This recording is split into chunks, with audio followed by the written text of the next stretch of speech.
ഒരു കാലത്ത് entry level sports bike സെഗ്മെന്റിൽ രാജാവായി വിലസിയിരുന്ന മോഡലായിരുന്നു ബജാജ് പൾസർ. എന്നാൽ പൾസർ ശ്രേണിയുടെ മെയിൻ വില്ലനായി മറുവശത്ത് TVS അപ്പാച്ചെ നിരയും ഏറെ സ്വീകാര്യത നേടിയിരുന്നു. ഇന്ന് ബജാജിന്റെ മോട്ടോർ സൈക്കിളുകളേക്കാൾ വെന്നിക്കൊടി പാറിച്ച് കച്ചവടം പിടിച്ചു മുന്നേറുകയാണ് അപ്പാച്ചെ സീരീസ്. അതിന്റെ പ്രധാന കാരണം കാലത്തിനൊത്ത് ബൈക്കുകളെ മോടിയാക്കുന്നതിൽ TVS കാണിക്കുന്ന മനസ്സ് തന്നെയാണ്. കൃത്യമായ ഇടവേളകളിൽ അതാത് മോഡലുകളിലേക്ക് നവീകരണങ്ങൾ അവതരിപ്പിക്കുന്നതിൽ ഇത്ര മിടുക്കുള്ള മറ്റൊരു ഇരുചക്ര വാഹന നിർമ്മാതാക്കൾ ഉണ്ടോ എന്ന് വരെ സംശയിക്കേണ്ടിയിരിക്കുന്നു. ഇക്കാര്യത്തിന് അടിവരയിടുന്ന തരത്തിൽ ഉള്ള ഒരു വാർത്തയാണ് TVSൽ നിന്നും ഇപ്പോൾ പുറത്തു വരുന്നത്. മറ്റൊന്നുമല്ല, പുതിയ പരിഷ്കാരങ്ങളുമായി 2025 മോഡൽ അപ്പാച്ചെ RTR 200 4V പതിപ്പിനെ വിപണിയിൽ അവതരിപ്പിച്ചിരിക്കുകയാണ് കമ്പനി. 1,53,990 രൂപയുടെ പ്രാരംഭ എക്സ്ഷോറൂം വിലയിലാണ് മോട്ടോർ സൈക്കിളുകൾ പുറത്തിറക്കിയിരിക്കുന്നത്.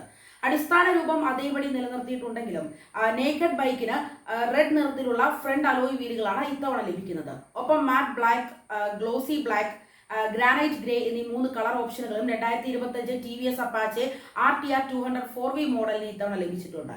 എല്ലാവരെയും ആകർഷിക്കുന്ന മൊത്തത്തിലുള്ള ബോഡി വർക്കുകളും ഷാർപ്പ് ടാങ്ക് ഷ്രൗഡ് ഡിസൈനും അതേപടി തുടരുന്നതും ശ്രദ്ധേയമാണ്. ഇതോടൊപ്പം തന്നെ ഗോൾഡൻ നിറത്തിലുള്ള പുതിയ അപ്സൈഡ് ഡൗൺ ഫ്രണ്ട് ഫോർക്കുകളും ബൈക്കിലേക്ക് എത്തിയിരിക്കുന്നത് പ്രീമിയം ഫീലാണ് സമ്മാനിക്കുന്നത്.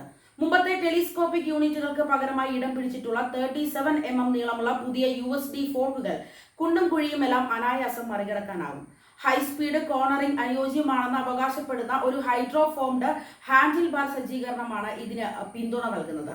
മോട്ടോർ സൈക്കിളിന് 3 റൈഡ് മോഡുകളും ലഭിക്കുന്നുണ്ട്. സ്പോർട്ട്, അർബൻ, റെയിൻ എന്നിവയാണ് 2025 TVS അപ്പാച്ചെ RTR 200 4V മോഡലിലേക്ക് ഉൾപ്പെടുത്തിയിരിക്കുന്ന റൈഡ് മോഡുകൾ.